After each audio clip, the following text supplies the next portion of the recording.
आरंभ होगला पेट्रोल समस्या कारण रिपोर्ट आसला पेट्रोल ना चारिटी टांकी बंद हो गला नवरंगपुर पर जयपुर रे पेट्रोल डीजेल संकट देखादेला पेट्रोल डीजेल नथिबारु जयपुर सहरर चारिटी पेट्रोल टांकी को बंद रखापी से माने बाध्य होइछंती आ जो केतोटी भी खोला रही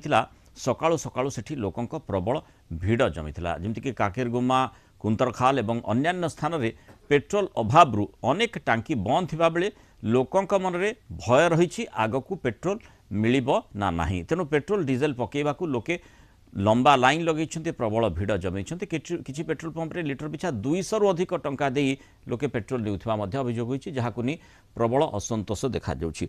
सेपटे आंध्र कुआडे ओडिशा तेल बोही नेउछि आंध्र प्रदेश रे इंधन अभाव जोगु अधिकांश गाड़ी चालक ओडिशा सीमांत भितर दे प्रवेश करी एठी तेल पकाउछंती फल पेट्रोल बिक्री प्राय 15% बढ़िथिबा बेले डीजेल मध्य बिक्री बढ़ी तार प्रभाव स्थानीय लोकों ऊपर पड़िथिबा कथा कहुच्छी। आम सीधा सड़क स्थिति संपर्क में टी आलोचना करने मधुस्मिता मिश्र जयपुर रिपोर्टर आम सहित सीधा सड़क जोड़ी मधुस्मिता जो भाव में यही कथाटी आम देखुचे माने साधारण पेट्रोल